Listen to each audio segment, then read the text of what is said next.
So hello friends, आज का topic जो है वो बहुत ही इम्पॉर्टेंट टॉपिक है एग्ज़ामिनेशन पॉइंट ऑफ व्यू से भी और किसी भी कॉम्पिटिटिव एग्ज़ाम के पॉइंट ऑफ व्यू से भी।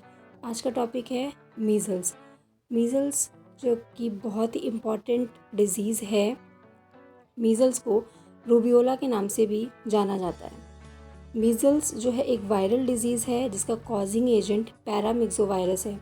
अगर इंक्यूबेशन पीरियड की बात करें तो इंक्यूबेशन पीरियड है इसका 10 to 14 डेज़ और पीरियड ऑफ कम्युनिकेबिलिटी जो है वो रैश आने के 4 to 5 डेज़ बिफोर और 4 to 5 डेज़ आफ्टर तक पीरियड ऑफ कम्युनिकेबल रहता है पेशेंट। मोड ऑफ ट्रांसमिशन जो है वो है एयरबॉर्न। एंड आगे बात करते हैं कि इसका इन्वायरमेंटल फैक्टर क्या होता है।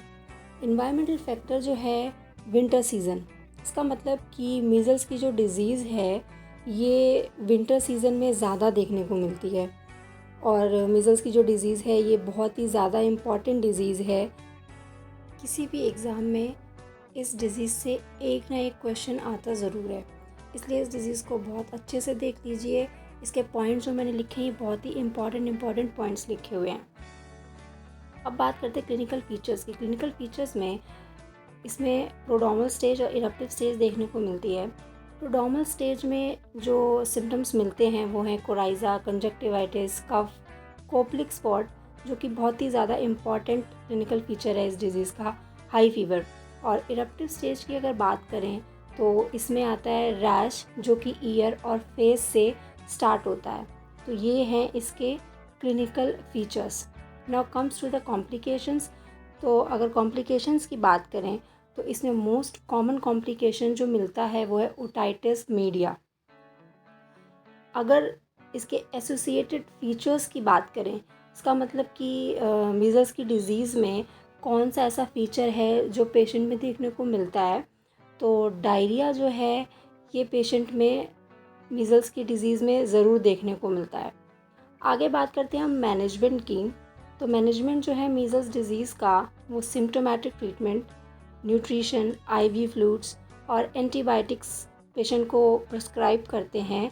मेनली एंटीबायोटिक्स जो है वो इसलिए प्रिस्क्राइब करते हैं ताकि किसी भी तरीके का सेकेंडरी बैक्टीरियल इन्फेक्शन जो है पेशेंट को ना हो।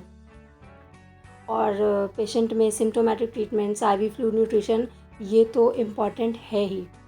नेक्स्ट बात करते हैं मीज़ल्स डिज़ीज़ की वैक्सीन्स के बारे में, जो कि है एक लाइव एटेन्यूएटेड वैक्सीन है जिसका डोज जो है वो 0.5 ml सबक्यूटेनियसली दिया जाता है। ड्यूरेशन ऑफ इम्यूनिटी की अगर बात करें तो अगर मीज़ल्स की वैक्सीन एक बार लग जाए तो ये लाइफ लॉन्ग इम्यूनिटी प्रोवाइड कराती है। नेक्स्ट कॉन्ट्राइंडिकेटेड, इसका मतलब मीज़ल्स की वैक्सीन जो है लाइव एटेन्यूएट वैक्सीन है तो इसलिए ये प्रेगनेंसी में कॉन्ट्राइंडिकेटेड होती है। नाउ कम्स टू द इम्यूनोग्लोब्युलेंस, यानी कि मीज़ल्स की इम्यूनोग्लोब्युलेंस की डोज जो है वो है 0.25 ml पर kg, जो कि मोस्टली पोस्ट एक्सपोजर प्रोफाइलेक्टिकली दी जाती है। अगर किसी पेशेंट को एक्सपोजर हो गया है तब मीज़ल्स का इम्यूनोग्लोबुलिन दिया जाता है। एंड तो जैसे कि मैंने बोला कि मीज़ल्स की वैक्सीन, मीज़ल्स डिज़ीज़, ये बहुत ही ज़्यादा इम्पॉर्टेंट है, इनको प्लीज़ रट लो। तो थैंक यू सो मच मेरी वीडियो देखने के लिए। वीडियो कैसी लगी ये कमेंट करके ज़रूर बताना।